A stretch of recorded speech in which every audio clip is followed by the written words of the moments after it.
माता की वंदे जय जय श्री राम नमः पार्वती पते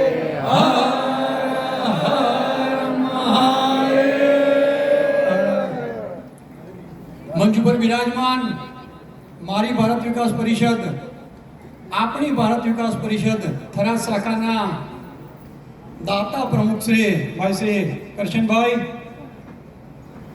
मंच पर विराजमान मारी बन्ने बहनों ममताबेन और सविताबेन बन्ने वक्ताश्रीओ जो अपने अहींया मार्गदर्शन आपवा माटे आव्या छे। भारत विकास परिषदना मार्गदर्शक अने ट्रस्टी आजना मेहमान भाई श्री अजयभाई साहेब अने जेओए दाता बनीने आजना कार्यक्रमने शोभाव्यो छे एवा मारा अल्प समय मित्र कहूँ तो वांधो नहीं, टूंक समय में बातों करता करता बहुत सारी मित्रता कहवाई गई है। मेहुलभाई साहेब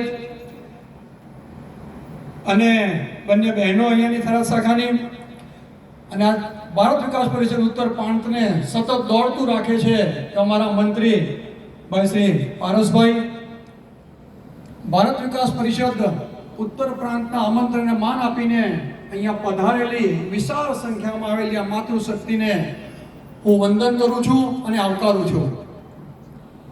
એનો થરાદ માટે એવું કહેવાય છે કે થરાદ એટલે છેવાડાનું ગામ, પરંતુ અહીંયા આવ્યા પછી કોઈ વ્યક્તિ એવું નહીં કે આ છેવાડાનું ગામ છે। આમે પણ સંજયભાઈને ખબર છે, ભાઈ થાનાજીને ખબર છે, અમારા જેપી હોય અમૃતલાલ હોય, મારો હું કાયમ કહેતો હોઉં છું કે થરાદ એટલે પહેલો તાલુકો છે, પહેલું નગર છે। અહીંયાથી શરૂઆત થાય છે ગુજરાતની। આ છેવાડાનું ગામ નથી, આ શરૂઆતનું ગામ છે, શરૂઆતનો તાલુકો છે।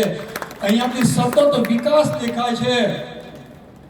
અમે મહિલા સંમેલન માટે સ્થળ શોધતા હતા, શોધતા થરાદ ઉપર નજર પડી।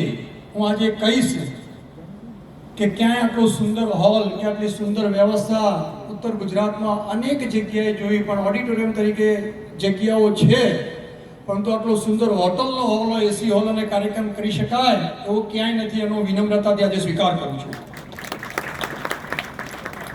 मित्रों अहीं आप सर्वे पधार्या छो, लक्ष्मी स्वरूपे पधार्या छो। या देवी सर्व भूतेषु लक्ष्मी रूपेण संस्थिता नमस्तस्यै नमस्तस्यै नमस्तस्यै नमो नमः। अहीं बहनों छो, मातृ शक्ति छे, अहीं पधार्या छो अने मैं अगाऊ कोई एम आप लक्ष्मी स्वरूपे पधार्या छो। अहीं समाजनी अंदर पण पत्नीने, दीकरीने, बहनने लक्ष्मी तरीके जोवामां आवे छे।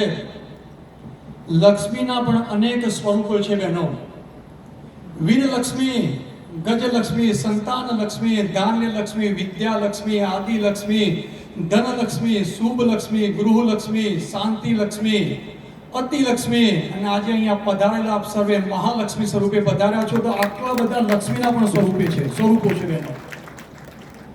સિદ્ધપુરનો બ્રાહ્મણ છું એટલે બહેનો માટે હોય એના કરતાં પણ વિશેષ ભાવ છે મને। માતૃ ગયા માટેનું સિદ્ધપુર સ્થાન છે, ત્યાંથી આવું છું। थोड़ो विषयांतर थतो एवं लागशे बहनों, पण लक्ष्मीनी में जे बात करी तो ज्यारे समुद्र मंथन थयुं बहनों त्यारे नक्की थयुं के लक्ष्मी निकळशे तो विष्णु भगवान एने लई जशे। अहींया आपणे भेगा थया छे, धरणीधर भगवान अहींया बाजुमां छे, नारायणनुं स्वरूप पण अहींया छे अने एवा समय एवा स्थळे ने एवी जग्याए लक्ष्मीनुं संमेलन थवा जई रह्युं छे। समय पण आ महिला शक्तिने हुं खूब खूब अभिनंदन पाठवुं छुं। बेटो समुद्र मंथन थयुं त्यारे नक्की थयुं के जे लक्ष्मी निकळशे अने विष्णु भगवान लई जशे। एक हाथी निकळशे, विष निकळशे तो शंकर भगवान लई जशे के एमने आपवामां आवशे। पण ज्यारे लक्ष्मी निकળી त्यारे लक्ष्मीना मैं કહ્યું તેમ अनेक स्वरूपो हता। मैं अगाऊ गणाया બધા શુભ લક્ષ્મીના સ્વરૂપો છે, પરંતુ જ્યારે લક્ષ્મી નીકળી ત્યારે પહેલા અલક્ષ્મી નીકળી। तो दानवों नक्की कर्युं के लक्ष्मी निकળી છે, विष्णु भगवान लई जाए तो पहला આપણે લઈ જઈએ, અને લઈ ગયા દાનવો, પણ એ અલક્ષ્મી હતી, એ શુભ લક્ષ્મી નથી। દાનવો કંટાળી ગયા, થાકી ગયા, પરત આપી ગયા। પછી લક્ષ્મી માતા સમુદ્ર મંથનમાંથી નીકળ્યા, વિષ્ણુ ભગવાને એમને રાખ્યા, વિષ્ણુ ભગવાનને અર્પણ કરવામાં આવ્યા। અને ત્યાં ચાલતા ચાલતા પછી જે જગ્યાએ એમને વિસામો કર્યો વૈકુંઠમાં જતા એ સિદ્ધપુર, એટલે એને શ્રીસ્થળ તરીકે સંબોધવામાં આવે છે અમારા સિદ્ધપુરને। અને ત્યાં આગળ શ્રીસૂક્તની રચના થઈ। હિરણ્ય હન્યા વડી સુપ જે શ્રીસૂક્તની રચના થઈ એ સમયે ત્યાં થઈ।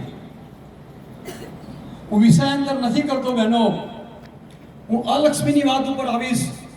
અલક્ષ્મી એટલે મૂળ લક્ષ્મી માતાની બહેન.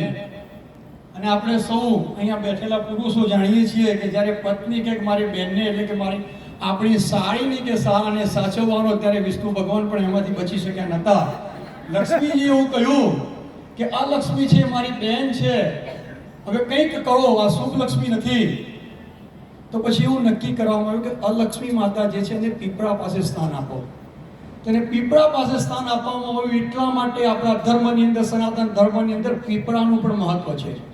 અને પીપળાનું મહત્વ માત્ર અલક્ષ્મી ત્યાં મૂકવામાં આવે એટલા માટે નથી. લક્ષ્મીજીએ સાથે સાથે વિષ્ણુ ભગવાન પાસેથી એવું વચન લીધેલું કે દર શનિવારે વિષ્ણુ ભગવાન અને સ્વયં લક્ષ્મીજી એની બહેનને પીપળા નીચે મળવા આવશે. એટલા માટે દર શનિવારે પીપળાનું પૂજન કરવાનું વિશિષ્ટ મહત્વ છે.